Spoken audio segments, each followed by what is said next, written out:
आपकी आवाज। दिल्ली बॉर्डर पर 46 दिन से आंदोलनकारी किसान डटे हुए हैं और सरकार और किसानों के बीच 8 राउंड की बातचीत हो चुकी है, लेकिन समाधान अब तक नहीं निकल पाया है। हर बात जो बातचीत होती है बेनतीजा ही खत्म हो जाती है। इसलिए हमने फैसला किया कि क्यों ना सिंघू बॉर्डर के आसपास के जो किसान हैं उनसे बात की जाए, उनका मूड समझा जाए। इंडिया टीवी के senior editor Devendra Parashar Singhu border से लगे गांव में पहुंचे, वहां के किसानों से बात की और इन किसानों की बात पूरे देश को बड़े गौर से सुननी चाहिए। कृषि कानून को लेकर जो किसान प्रदर्शन कर रहे हैं और सरकार, इन दोनों के बीच 8वें दौर की बातचीत भी किसी समाधान पे नहीं पहुंच पाई। जाहिर तौर पे गतिरोध उसी तरीके से बरकरार है। आज हम पहुंचे हैं सिंघू बॉर्डर के बमुश्किल 5 किलोमीटर दूर के जो आसपास के गांव हैं, जैसे रमजानपुर, हिंकारी, ऐसे करके 4-5 गांव हैं। वहां के कुछ लोग हमारे साथ बातचीत करने को मौजूद हैं और ये किसान हैं और इनसे हम जानने की कोशिश करते हैं कि जो मौजूदा प्रोटेस्ट चल रहा है या सरकार की तरफ से जो कुछ कहा जा रहा है, उन सारे मसलों को लेकर इनका क्या कुछ सोच रहा है। सर, क्या नाम है आपका, कहाँ के रहने वाले? मेरा गांव हिरण की है और नाम मेरा बलजीत सिंह है और मैं किसानी ही करता हूं।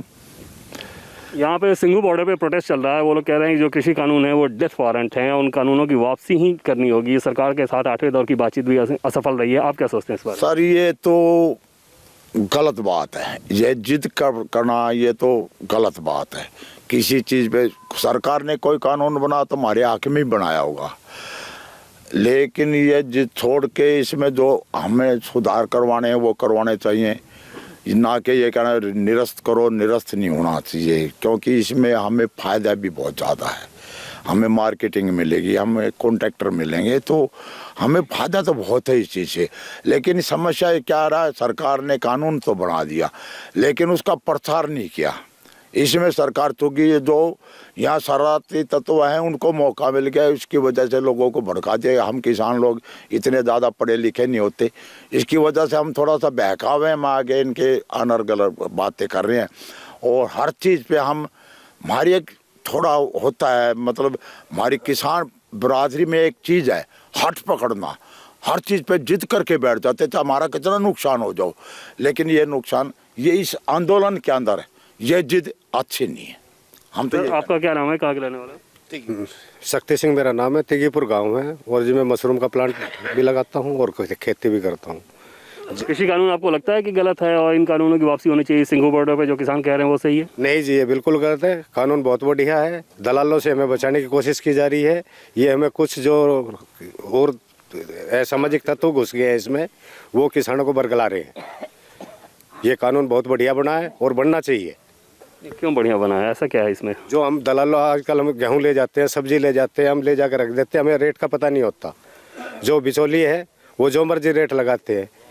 हमें जो उनका अधिकार है जी उस पर। लेकिन जो किसान प्रोटेस्ट कर रहे हैं वो तो ये कह रहे हैं कि हमारे लिए डेथ वारंट है, इसको वापस ही करना होगा, कोई अमेंडमेंट मंजूर नहीं हमको। नहीं जी, ये उनको बहकाया जा रहा है, मिसगाइड किया जा रहा है। और सरकार को कोशिश करनी चाहिए कि इसके बारे में लोगों को जागरूक करे, टीवी पे के माध्यम से, व्हाट्सएप से, जैसे भी मर्जी किसानों को समझाए जी। सर, आपका क्या नाम है? मेरा नाम साहिब सिंह है, मैं रमजानपुर से हूँ। खेती करते हैं आप? हाँ, खेती का किसान नाम। जो कानून बनाए गए हैं ये आपके फायदे के लिए है कि नुकसान के लिए? देख लीजिए, मैं तो एक सिलसिले में बात बताना चाहता हूँ। मोदी जी ने जो किसानों के लिए कहा था कि 2 साल में सन 22 तक किसानों की आय दुगनी कर दूंगा, जब वो कुछ किसानों के लिए बना रहे हैं, कानून बना रहे हैं, जो भी कुछ बना रहे हैं, क्या हमें दे रहे हैं, तो हमें नहीं लेना चाहते तो हमारी आय दुगनी नहीं होगी। फिर हम किस मुँह से कहेंगे कि 22 में हमारी दुगनी नहीं हुई। इन कानूनों से आपको फ़ायदा क्या नज़र आ रहा है? क्योंकि ग्राउंड पे आप खेती करते हैं, तो आपको क्या लग रहा है कि क्या बदल जाएगा इससे? नहीं, बदलने वाला ये है कि हम अपनी फसल की कोई भी कीमत अपनी मर्जी से ले सकेंगे, ये एक निश्चित है। और जो MSP जो लागू है वो तो रहेगी। उसके अलावा अगर बाहर हमें ज़्यादा मिलता है तो हमें ज़्यादा लेने में हमें नुकसान क्या, हमें तो फ़ायदा है, जिससे हमारी आय बढ़ेगी। एक अलग मार्केट मिल जाएगा, इससे फ़ायदा है कि आपको? अलग मार्केट मिलेगी, इससे तो हमें फ़ायदा है, इससे कोई नुकसान नहीं है। चलिए, कुछ और भी लोग हैं, उनसे बातचीत करते हैं कि जाहिर तौर पे पीछे कुछ लोग हैं, सोशल डिस्टेंसिंग का ख्याल करके लोग यहाँ पे अलग अलग जगह पे खड़े हैं, उन सबसे बात करते हैं। आपका क्या नाम है, कहाँ के रहने वाले आप? दीपचंद मेरा नाम है, रमजानपुर गांव है। ये जो सिंघू बॉर्डर पे किसान प्रोटेस्ट कर रहे हैं कानून के खिलाफ, आपको क्या लगता है कि कानून की वापसी हो जानी चाहिए? कानून की वो नहीं, गलत है ये। ऐसा क्यों? कर रहे हैं ये, और ये किसान नहीं है, ये जो है ना बीच में जो है ना वो डाल रहे हैं, दलाल लोग हैं, ये सही कर रहे हैं, सरकार ने सही किया है। यहाँ पे ट्रैक्टर लेके भी एक शख्स आए हुए हैं, कुछ नारेबाजी भी चल रही है जाहिर तौर पे। इनसे बात करते हैं कि सर क्या नाम है? हमें किसान मानो। बस मैं पप्पन सिंह गहलोत, गांव तिगीपुर से मशरूम की भी खेती करता हूं, गेहूं धान की भी और सब्जियों की भी। और जो अभी हम नारे लगाते आ रहे हैं, हमें ये किसान भाई कई गांव के इकट्ठे हुए हैं, इन किसान भाइयों ने बताया कि आप जो है चैनल आने वाला इतना बड़ा है, किसानों के बारे में आप कुछ आवाज़ उठा रहे हो, तो हम दिल्ली की आवाज़ उठा रहे हैं। तो दिल्ली की मैं आपको बात बता दूं कि दिल्ली में हमें 2008 में किसान का दर्जा हमारे से छीन लिया था, हमें किसान नहीं माना जाता है। अभी 3 कानूनों पे सिर्फ बात करें, ये कानून आपको फायदेमंद लग रहा है या नुकसानदायक लग रहा है? दोनों चीज़ों पे कहूँगा, ये जो तीनों कानून आए हैं 18 पेज के आए हैं, ये बिल्कुल किसानों के हक में है, 100% हक में है। कृषि क्रांति होने वाली है और डिमांड पे आधारित खेती शुरू होने वाली है। कॉन्ट्रैक्ट बेस खेती शुरू होने वाली नहीं है, हम दिल्ली के किसानों ने कॉन्ट्रैक्ट बेस खेती शुरू कर दी है। और जो डर रहे हैं, जो किसानों को मेरे हिसाब से तो बहकाया जा रहा है, इसका एग्जाम्पल मैं आपको बिल्कुल जायज़ दे सकता हूँ। अब हम सब्जी के किसान आपको बताएंगे। ये दिल्ली के जो किसान हैं, ये यहाँ से जो खेती शुरू होती है, ये देख लेना, धान गेहूँ पंजाब तक वही वैरायटी चलती है। इसके अलावा इस पट्टी में जहाँ आप खड़े हो, दिल्ली से लेके पानीपत यमुनानगर तक सब्जी भी बहुतायत में होती है। तो सब्जी के किसान, हम भी मशरूम उत्पादक किसान हूँ, हम कॉन्ट्रैक्ट बेस खेती को आजमा लिया है। हमारा जो है माल जो है मशरूम का जो है, हम ग्रोवर्स का, हम 14-15 ग्रोवर्स हैं तिगीपुर, बख्तापुर, पल्ला इस क्षेत्र में। 4 ग्रोवर ने कॉन्ट्रैक्ट कर लिया है गोल्डन क्राउन कंपनी से, 3 किसानों ने कर लिया केटीज ने, और मशरूम का हमने MSP अपने आप निर्धारित कर लिया है कि हमें बचत 65 और 70 रुपये में आ जाती है। तो केटीज ने 70 रुपये में कर लिया है, 65 से 68 में, गोल्डन क्राउन ने 70 में कर लिया है। कुल मिला के बाद जो डर रहे हैं, और फिर इसके अलावा सब्जी में बिग बास्केट, मदर डेयरी, गो फ्रेश, रिलायंस फ्रेश मैं दोबारा कहूँगा, क्योंकि कुछ लोगों ने हवा उठा रखा है रिलायंस तुम्हें हड़प लेगा, हालांकि तो बता दिया वो उसमें नहीं आ रहे गेहूँ धान में, वो तो सब्जी में ऑलरेडी है। अब ये जो है, जो ये डर नहीं होता कि आपकी ज़मीन वो लोग हड़प लें, या जो कॉर्पोरेट आ रहे हैं आप लोगों की ज़मीन हड़प लेंगे? देखो, यही तो सबसे बड़ी समस्या है। ये पता नहीं कौन नेता है, कैसे तथाकथित नेता है, क्या इन्होंने बिल पढ़ा है? यही तो सबसे बड़ी समस्या, कौन जमीन, इस बिल में जमीन का है ही नहीं। और ऑलरेडी अभी भी सुनो, एक और बात बताऊँ मैं, जैविक जो खेती हम कर रहे हैं पल्ला गांव में, तिगीपुर में सागर यादव कर रहा है, वहाँ राहुल चौहान तंवर कर रहा है। जैविक खेती के मैदान में पता है कौन आ गया? महिंद्रा एंड महिंद्रा, यहाँ पल्ला गांव में जैविक खेती मैं भी शुरू करने वाला हूँ, आपको शुद्ध खिलाएंगे। कॉन्ट्रैक्ट बेस में कोई ज़मीन नहीं हड़पेगा। और अभी भी कहाँ हड़प रहे हैं मेरे, अभी तो बिल तो अभी आया है, उससे पहले हम कर रहे हैं। फूड प्रोसेसिंग कंपनी, इतनी बड़ी बड़ी कंपनियां हैं, इनको हम आजमा रहे हैं। और जो ये चल रहा है ना, ये मैं तो इसको समझता ही नहीं। ये 5 स्टार जो फैसिलिटी जो चल रही है, चलो अच्छा है, किसानों को दो, लेकिन किसानों को तो दो। अब मेरे को पता लगा कोई कनाडा से आ गया, कोई वहाँ से आ गया, ऐसे कैप लगा के, टोपी लगा के, ये किसान खड़े, किसके सिर पे टोपी है? ये किसानों से भी बात करते हैं आखिर इन लोगों से, क्योंकि ये लोग लगातार काम करता है ज़मीन पे। क्या लग रहा है, ये जो कानून आए हैं किसानों के हित में है या नुकसानदायक? ये कानून किसानों के हक में है, इसके साथ में तो ये राजनीतिक लड़ाई लड़ रहे हैं, ये कुर्सी का रोड़ा है इनका, ना बाकी किसानों को कमी नहीं है, कोई टोटा नहीं है। बढ़िया हमारी फसल बिक रही है, बढ़िया खेती हो रही है, बढ़िया काम चल रहा है जी। और ये कानून ठीक है, बहुत बढ़िया है जी।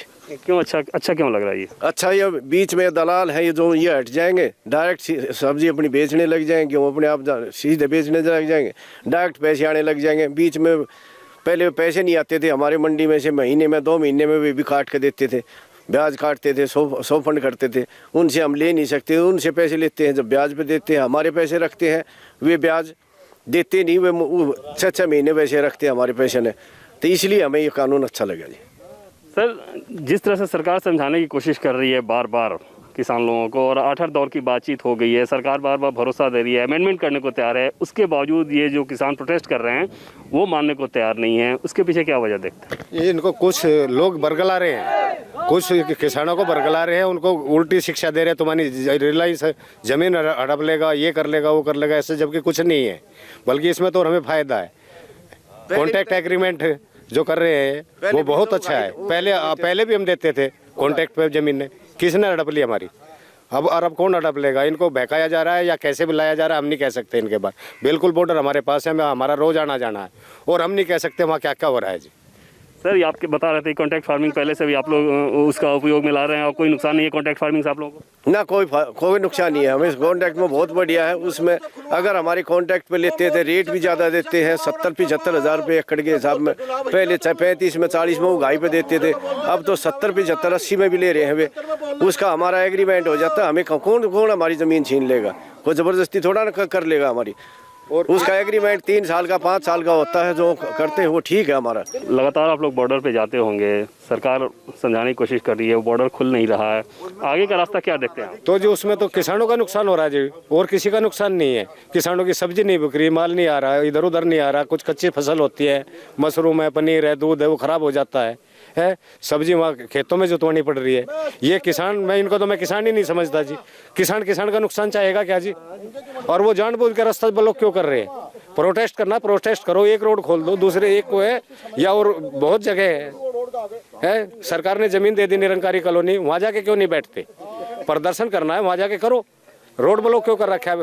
बहू बेटी आती है, बीमार है, मरीज है, लोग मरने लग रहे हैं और ये वहाँ गाने चला रहे हैं। आप जाके देखो वहाँ क्या क्या प्रोग्राम चल रहे हैं जी, नाच गाने चल रहे हैं, डांस चल रहा है जी, खाने पीने की 5 स्टार की सुविधा है। एक किसान के पास जब इतने रईस है तो प्रोटेस्ट क्यों कर रहे हैं? आप जाके वहाँ देखो, हर चीज़ है वहाँ, जो 5 स्टार होटल में मिलेगी वो आपको वहाँ मिलेगी। रहने सहने की, खाने पीने की 24 घंटे आपको चाय कॉफ़ी, ड्राई फ्रूट चल रहे हैं, फ्रूट जूस चल रहे हैं। जब किसान इतना रईस है तो वो सड़क पे क्यों पड़े? 6 महीने का राशन किसान लेके चल सकता है? वो कह रहे हैं कि हम 6 महीने का राशन ले रहे हैं। जब उनके पास इतने रईस हैं तो फिर उन्हें प्रोटेस्ट की क्या ज़रूरत है? कानून अच्छे हैं, ठीक है जी, कानून में कोई दिक्कत नहीं है जी। और रही बात ये जो जीटी रोड जो बंद कर रखा है, परेशानी किसानों को बहुत ज़्यादा हो रही है। ये गांव 15-20 लगते हैं, सबको परेशानी है वाहन बेटी को आने में जाने में। और मोदी जो कर रहा है वो दी बेस्ट कर रहा है जी, इससे बढ़िया कोई कुछ हो ही नहीं सकता जी। बस जी, कोई नहीं कर सकता जी। नहीं, ऐसा कैसे लग रहा है कि दी बेस्ट है? क्योंकि मोदी पे भरोसा है जी पूरा, हमने इससे फालतू भरोसा और किसी पे है ही नहीं जी। जो किसान विरोध कर रहे हो वो तो कह रहे हैं कि भरोसा ही नहीं है। हम भी तो किसान है जी, हमने किसान है, हम विरोध करते नहीं मोदी का जी। मोदी तो एक भगवान रूप में आ रहा है, एक अवतार रूप में आ रहा है। सुधारेगा तो मोदी सुधारेगा, और कोई सुधार नहीं सकता जी। सर, आपसे कुछ पूछें, जो प्रोटेस्ट हो रहा है, किसान कह रहे हैं कि बहुत ख़राब कानून है, हमारी स्थिति बहुत ख़राब हो जाएगी, पूंजीपति आएंगे, हमारी ज़मीन हड़प लेंगे, प्राइवेट मंडी कहीं का कब्जा होगा, सरकारी मंडी नहीं रहेगी, तमाम तरह के आरोप लगाए जा रहे हैं इन कानूनों को लेके। आप क्या सोचते हैं? ये कानून बहुत बढ़िया है किसानों के लिए, और जो प्रोटेस्ट कर रहे हैं वो गलत कर रहे हैं। ऐसा क्यों?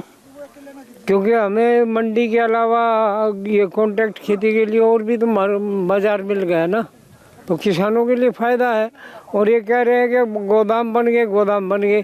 अगर गोदाम में किसान का माल पैक हो गया तो वो महंगे बेचेंगे तो हमारा किसान का माल फिर ना महंगा बिकेगा, जो उनसे तो कम नहीं बिकेगा ना। फिर मान लो उसने खरीद लिया सीजन के टाइम, MSP में खरीद लिया, उन्होंने MSP से अगर 100 रुपये बढ़ा के मार्केट में बेचा तो हमारा भी तो 100 रुपये बढ़ के बिकेगा। तो ये फ़ायदा है हमारे लिए, गोदाम बने उनका भी किसानों को फ़ायदा है। प्रधानमंत्री, देश के रक्षा मंत्री, गृह मंत्री अमित शाह, कृषि मंत्री, ये सारे लोग बार बार समझाते रहे हैं, बता रहे हैं कि ये कानून बहुत फ़ायदेमंद है। किसान इस बात पे एकदम से अड़े हुए हैं कि नहीं, कानूनों की वापसी ही चाहिए। आगे का रास्ता आप क्या देख रहे हैं कि क्या होना चाहिए? देखिए, ये जो चल रहा है, सबसे पहले तो गौशाला के सामने खड़े हैं, गौ माता की जय। खैर, अब मैं आऊँगा, ये जो कृषि बिल पे जो है अड़े हुए हैं, उधर से सरकार भी अपनी जगह ठीक है। सबसे बड़ी बात तो जो है ना, क्या चल रहा है यहाँ, तो कोई लैंग्वेज एक जो हम भी एक बात कह रहे हैं ना, केजरीवाल हमें हक दो, वहाँ कैसे आवाज़ चल रही है, बड़ी उठ फटांग। मैं एक दिन शायद आपका ही चैनल था, वहाँ क्या आवाज़ आ रही, मोदी का गोला लाठी दे देंगे। ये क्या क्या लैंग्वेज है भाई? ये देश के प्रधानमंत्री की लैंग्वेज है। कानून अपनी जगह है, मांग अपनी जगह होनी चाहिए। लोकतंत्र में एक तो स्थान होना चाहिए। किस समय देखो आप हम यहाँ खड़े हैं, किस स्थान पे किस जगह पे हम आंदोलन करें, नंबर एक बात। नंबर दूसरी बात कि अड़े हुए हैं, क्यों अड़े हुए हैं? सबसे बड़ी बात आ रही है एमएसपी की। एमएसपी को फिक्स करो। लेकिन मेरा एक अजीब बात है, मैं उल्टी खोपड़ी का आदमी, उल्टी विचार लगा लो या कैसे भी लगा लो, 70 साल से पता नहीं बीच में आया था ये एमएसपी का चला हुआ है, इंक्रीजमेंट भी होती है, उनकी इंक्रीमेंट हर साल होती है। क्या अभी ये एमएसपी पे सब बिक रहा था? नहीं बिक रहा था। इसी वर्ष की मैं बात बता दूं, ये जो किसान है जो ये घूम रहे हैं, ये कोई ऐसे नाटकबाजी चल रही है। इनको पता है कि धान की वैरायटी 1509 की क्या एमएसपी है, 1121, धांगड़ा, सरबती, मूछल, इनकी एमएसपी सबकी अलग अलग है।